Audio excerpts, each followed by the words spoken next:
Hello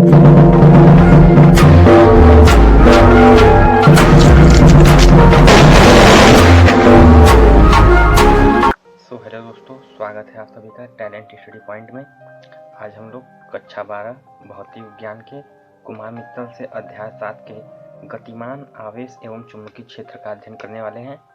ये हम लोगों का फर्स्ट पार्ट है, जो कि एनसीईआरटी चौथा लेसन है। यदि आप एनसीईआरटी लेंगे तो ये कौन सा लेसन है? चौथा लेसन, यानी चौथा, यानी कि इस कुमार मित्तल का गतिमान आवेश एवं चुंबकीय क्षेत्र और इसके आगे वाला चैप्टर जो आएगा उसको मिलाकर ये हमारा क्या रहेगा? चौथा चैप्टर, यानी कि मित्तल का 2 चैप्टर बराबर क्या रहेगा? एनसीईआरटी का 1 चैप्टर रहेगा। तो इस वीडियो में हमारा बेसिक क्लास चलेगा और इसके नेक्स्ट वाले वीडियो में हम लोग क्या पढ़ेंगे? अल्पांश के कारण चुंबकीय क्षेत्र की तीव्रता, यानी बायो-सेवर्ट का नियम। तो पहले इस वीडियो में क्या पढ़ेंगे हम लोग? एकदम बेसिक से स्टार्ट करते हैं। तो दोस्तों, उम्मीद करता हूँ कि आपको अब यदि हमारे चैनल पर नए हैं, हमारे चैनल को सब्सक्राइब कर लीजिए और साथ ही साथ बेल आइकन को भी दबा दीजिएगा, ताकि लेटेस्ट वीडियो को नोटिफिकेशन सबसे पहले आप तक पहुँचे। तो चलिए, चैप्टर नाम है गतिमान आवेश एवं चुंबकीय क्षेत्र। तो देखिए यहाँ पे, यानी जो इस चैप्टर में चर्चा की जाएगी वह किसकी चर्चा की जाएगी? गतिमान आवेश की चर्चा की जाएगी। पहला पॉइंट क्या रहेगा? गतिमान आवेश की। गतिमान आवेश यानी कि जो वस्तु गति करती रहेगी, अर्थात गति करते हुए जो उसमें आवेश आएगा उसका हमको क्या करना है? इस चैप्टर में अध्ययन करना है। तो यहाँ से एक पॉइंट ये निकलता है कि गतिमान आवेश कौन कौन सा क्षेत्र उत्पन्न करता है। प्रश्न क्या उठता है कि गतिमान आवेश कौन कौन सा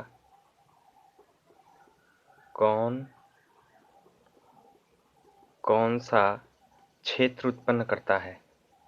क्षेत्र उत्पन्न करता है। गतिमान आवेश कौन कौन सा क्षेत्र उत्पन्न करता है? तो हमारा जो आंसर रहेगा कि गतिमान आवेश चुंबकीय क्षेत्र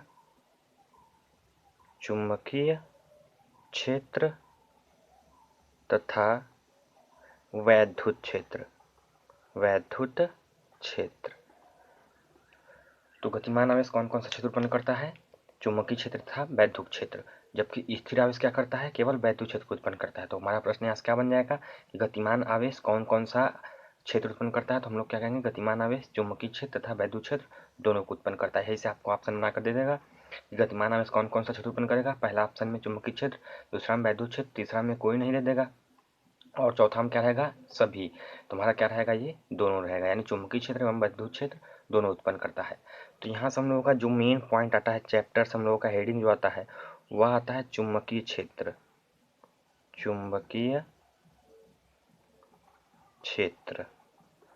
मैग्नेटिक फील्ड कि मैग्नेटिक फील्ड क्या होता है? Magnetic field.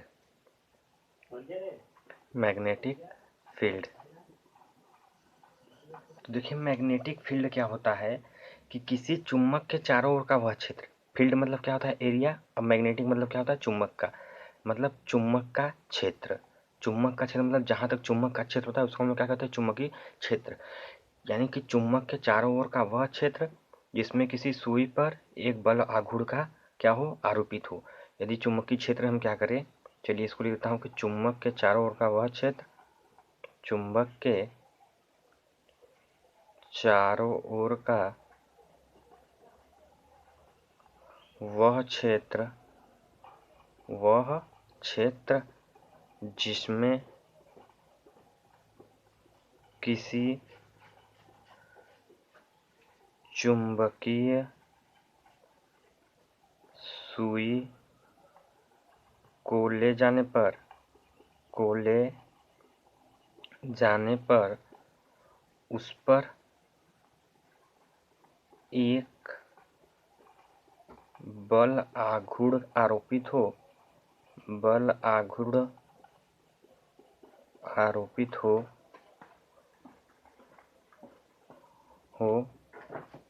और जो हमारा जो चुंबकीय सुई रहे और चुंबकीय सुई घूमकर एक निश्चित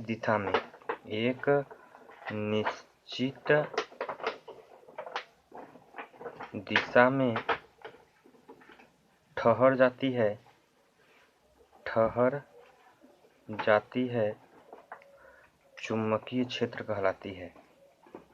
चुंबकीय क्षेत्र कहलाती है। देखिए, कह रहा है कि चुंबक के चारों ओर का वह क्षेत्र जिसमें किसी चुंबकीय सुई को ले जाने पर, चुंबकीय सुई कहने का मतलब ये होगा कि कंपास, जिसको हम लोग कहते हैं, इसको हम लोग क्या कहते हैं, कंपास। ये हमारा क्या होता है, चुंबकीय सुई होता है। तो क्या होगा कि चुंबक के चारों ओर का वह क्षेत्र जिसमें किसी चुंबकीय सुई को ले जाने पर उस पर एक बल आघूर्ण आरोपित हो। तो बल आघूर्ण आरोपित होगा तो क्या होगा कि वह चुंबकीय सुई क्या करेगी, घूमकर एक निश्चित दिशा में ठहर जाती है। तो उस क्षेत्र को हम लोग क्या कहते हैं, चुंबकीय क्षेत्र कहते हैं। यानी वह जो क्षेत्र था उसको हम लोग क्या कहते हैं, चुंबकीय क्षेत्र, यानी मैग्नेटिक फील्ड। तो यहाँ से एक पॉइंट हम लोग ये लिखेंगे, तो ये हमारा क्या हो जाएगा, चुंबकीय क्षेत्र। तो इसको हम ऐसा ना कहकर हम सीधे सीधे ऐसे कहते हैं कि चुंबक के चारों ओर का वह क्षेत्र, चुंबक के चारों ओर का वह क्षेत्र जहाँ तक उसके प्रभाव का अनुभव किया जाता है,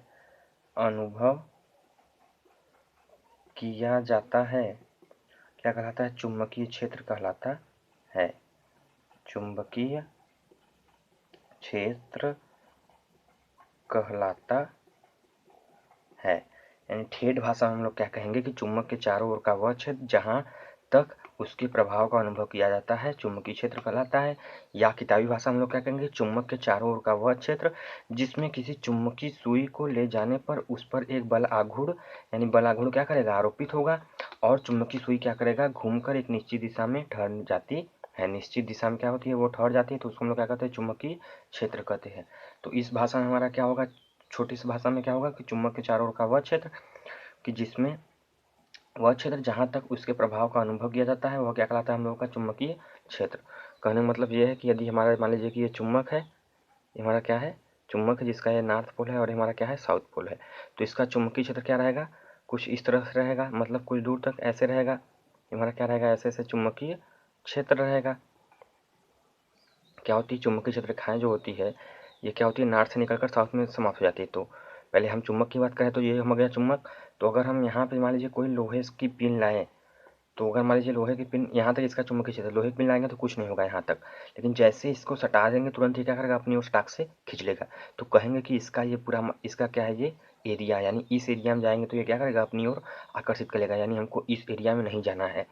कहने का मतलब ये है कि ये क्या है, चुंबकीय क्षेत्र का एरिया। नाम क्या है, यानी इस जिले के मालिक का नाम क्या है, चुंबक, और इसका जहाँ तक क्षेत्र है उसका नाम क्या कर देंगे हम लोग, चुंबकीय क्षेत्र। यानी कि उस चुंबकीय क्षेत्र में इस जिले के मालिक में कोई नहीं जाएगा, अगर जो जाएगा तो ये क्या करेगा, अपनी ओर आकर्षित कर लेगा, वो भी किसको, जो वस्तु लोहे अथवा लोहे से बनी होगी। ये हमारा क्या है, चुंबक अथवा चुंबकीय क्षेत्र है। तो चुंबकीय क्षेत्र फिर सुन लीजिए क्या होता है कि चुंबक के चारों ओर का वह क्षेत्र जहाँ तक इसके प्रभाव का क्या हो, अनुभव हो, जहाँ तक इसके प्रभाव का हम लोग क्या कर सके, अनुभव कर सके, उसको हम लोग क्या कहते हैं, चुंबकीय क्षेत्र। तो चुंबकीय क्षेत्र के में प्रथम संकल्पनाएं जो आती है वो आता है ओरस्टेड का प्रयोग।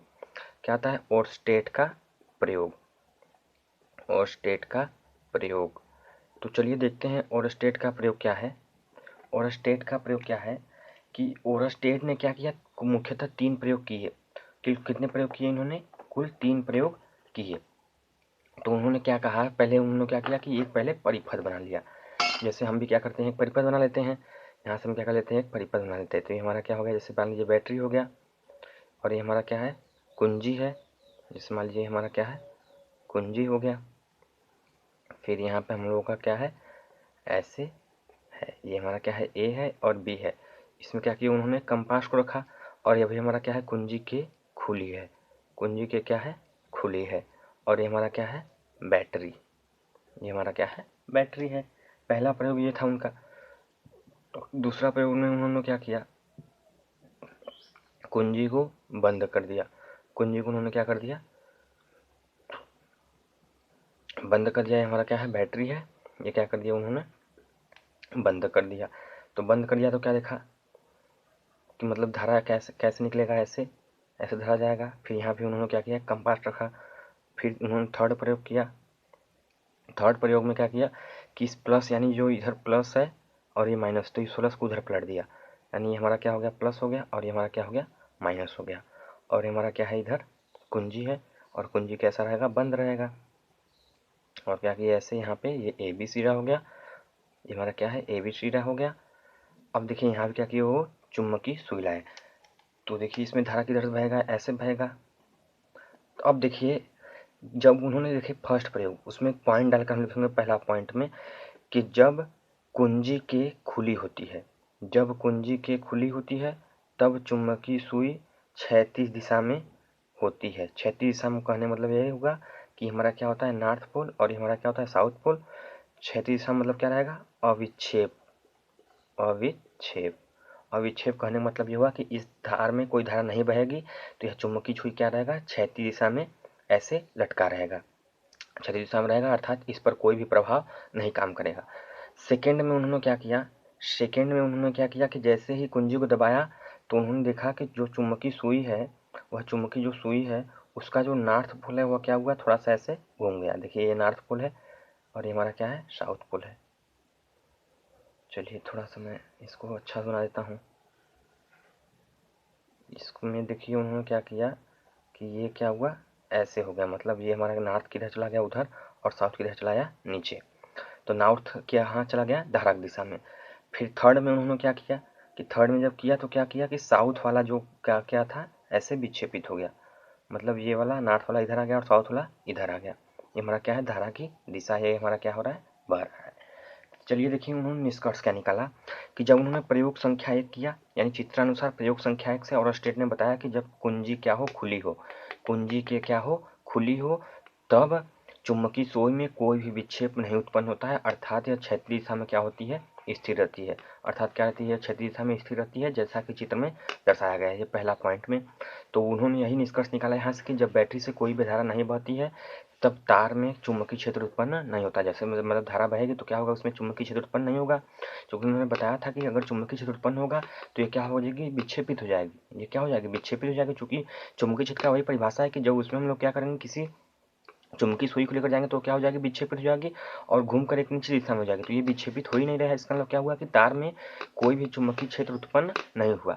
तो सेकेंड में उन्होंने क्या किया कि जैसे ही कुंजी को दबाया तो देखा कि नॉर्थ पोल क्या हुआ, इधर ए बी तार की ओर क्या हुआ, विक्षेपित हो गया।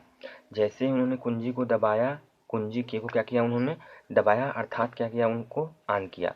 जैसे उन्होंने ऑन किया देखा कि चुंबकीय सुई क्या हो गई, विक्षेपित हो गई। ये क्या हो गई, विक्षेपित हो गई। तो जैसे ही विक्षेपित हुई तो उन्होंने क्या कहा कि देखिए अब इस तार ए बी के सिरे के मतलब इधर उधर क्या है, कोई बल जो है इस सुई को क्या कर रहा है, विक्षेपित कर रहा है, यानी हटा रहा है, यानी हिला डुला रहा है।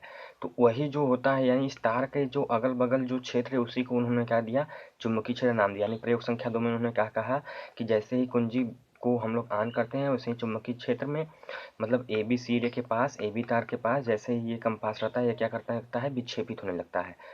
तो उन्होंने क्या किया कि जैसे ही क्या करते हैं, बैटरी धारा बहती है तो इस तार में क्या होती है, चुंबकीय क्षेत्र उत्पन्न हो जाती है, जिसके कारण क्या होता है कि यह कंपास विक्षेपित करने लगता है। थर्ड में उन्होंने क्या किया कि इस बैटरी के सिरे को बदल दिया, यानी जिधर प्लस था उधर माइनस कर दिया और जिधर माइनस था उधर प्लस कर दिया। और कैसे जैसे ही कुंजी को दबाया तो देखा कि फिर यह मुड़कर सुई कहाँ आ गई, साउथ वाला एक दिशा में आ गया। साउथ वाला किधर आ गया, एक दिशा में। तब उन्होंने कहा कि जैसे ही हम लोग क्या करते हैं कि बैटरी के धन ध्रुव को माइनस की ओर, माइनस ध्रुव को धन ध्रुव की ओर जैसे एक्सचेंज करते हैं वैसे ही हमारा कंपास क्या होता है, उसका भी सिरा क्या होता है, एक्सचेंज हो जाता है। यानी उन्होंने ऐसा भी निष्कर्ष दिया कि क्या हो कि अगर इससे मतलब पूरा संतुष्टि न हो तो इससे भी संतुष्टि हो जाए कि बस हम धारा के मान को जैसे ही बदले तो इसका सुई भी क्या करने लगा, बदल गया, मतलब चुंबकीय क्षेत्र की दिशा भी क्या हो गई, बदल गई। इसमें चुंबकीय क्षेत्र की दिशा ऐसे थी या इसमें कैसे हो गई, ऐसे। तो यही तीनों उन्होंने प्रयोग किया था, यही तीनों से उन्होंने क्या किया था, यही निष्कर्ष दिया था। पहले में क्या दिया था कि कोई विक्षेप नहीं उत्पन्न होता है, दूसरे में कि विक्षेपित होता है और निश्चित दिशा, कहने मतलब कि नॉर्थ पोल पहले बी की साइड रहा है, अब क्या हो गया, नॉर्थ पोल बी से हट गया और साउथ पोल ए की तरफ के हो गया। यही हमारा क्या है, ओरस्टेट का प्रयोग है। दोस्तों जो नेक्स्ट वीडियो आएगा हम लोगों का रहेगा उसमें बायो सेवर्ट का नियम। तब तक के लिए ये हमारा क्या रहेगा, पार्ट 1 में बस इतना ही, यही हमारा बेसिक है। तो दोस्तों उम्मीद करता हूँ कि आपको यह वीडियो पसंद आया होगा। यदि आपको यह वीडियो पसंद आया तो हमारे चैनल को सब्सक्राइब कर दीजिए और साथ ही साथ बेल आइकन को भी दबा दीजिएगा, ताकि लेटेस्ट वीडियो का जो नोटिफिकेशन है सबसे पहले आप तक पहुँचे। और वीडियो को लाइक कर दीजिए और अपने दोस्तों को भी शेयर कर दीजिए। तब तक के लिए बाय बाय, टेक केयर।